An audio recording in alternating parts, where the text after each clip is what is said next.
रात होते ही एक चुड़ैल गांव में आती है और रामू के आंगन में जाती है और वहां से उसके पिंजरे से दो मुर्गियां निकाल के ले जाती है। अगले दिन रामू देखता है कि उसके दो मुर्गियां गायब है, तो वो जोर जोर से चिल्ला के गाँव वालों को बुलाता है। आज फिर कालू और लालू ने मेरा मुर्गा चुराया। इतनी कड़ी सजा के बाद भी उसने चोरी की।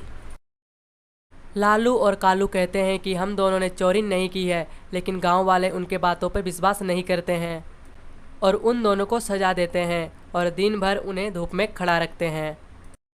अगले दिन फिर रात होते ही चुड़ैल गांव में आती है और रामू के आंगन में जाती है और उसके दो मुर्गी चुरा के चली जाती है। चुड़ैल को मुर्गियां बहुत पसंद थी।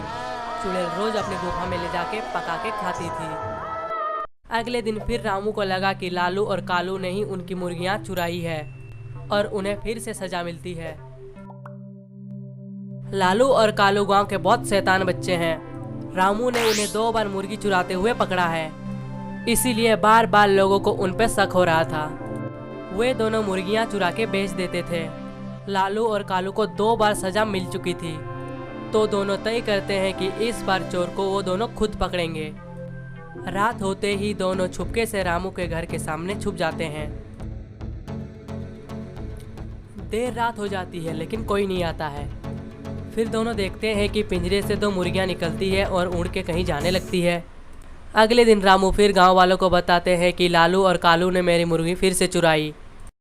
हमने मुर्गी नहीं चुराई है, हमने कल देखा एक चुड़ैल आती है और मुर्गियां चुरा के ले जाती है। गांव वाले हंसने लगते हैं और उनके बातों पे विश्वास नहीं करते हैं और उन्हें वापस सजा मिलती है। और फिर कालू कहता है कि हमें एक कमरे में बंद कर दो, अगर चोरी नहीं हुई तो हम ही चोर हैं और अगर चोरी हुई तो हम चोर नहीं हैं। तो गांव वाले वैसे ही करते हैं, दोनों को एक कमरे में बंद कर देते हैं। पर दोनों का किस्मत खराब होता है, उस दिन कोई भी मुर्गी चोरी नहीं होती है।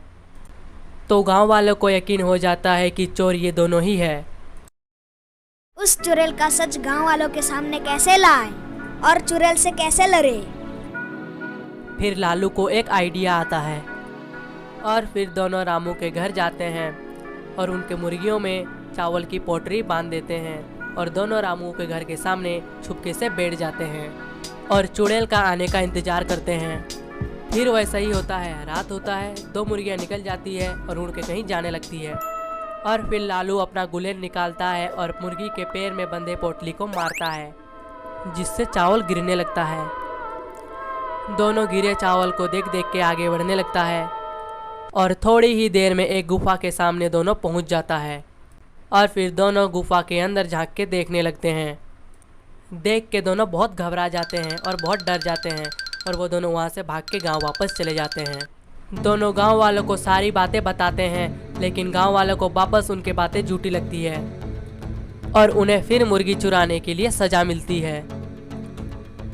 दोनों को कुछ समझ नहीं आ रहा था कि आखिर इस चुड़ैल का सच कैसे सामने लाएं और कैसे बताएं सबको। दोनों एक जंगल में जाते हैं जहां एक बूढ़ा बाबा रहते हैं। वहां जाके दोनों बाबा को सारी बातें बताते हैं चुड़ैल के बारे में। उस चुड़ैल के पास गायब होने की शक्ति है, उसे हराना इतना आसान नहीं है। ये लो ये तीर तुम्हें उसके सिर पे मारना होगा। पर वो चुड़ैल दिखती ही नहीं तो मैं कैसे मारूं?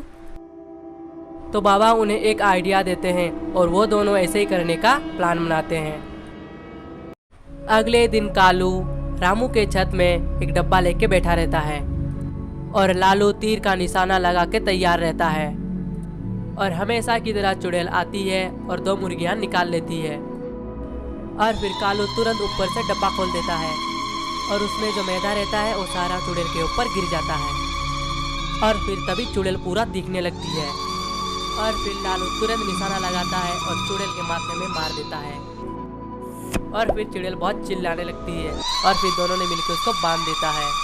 उसके बाद गांव वालों को बुलाते हैं और चुड़ैल के बारे में सारी सच्चाई बताते हैं। उसके बाद गांव वालों उन दोनों से बहुत खुश हो जाते हैं और फिर उस दिन से दोनों बहादुर शेरों के नाम से फेमस हो जाता है गांव में।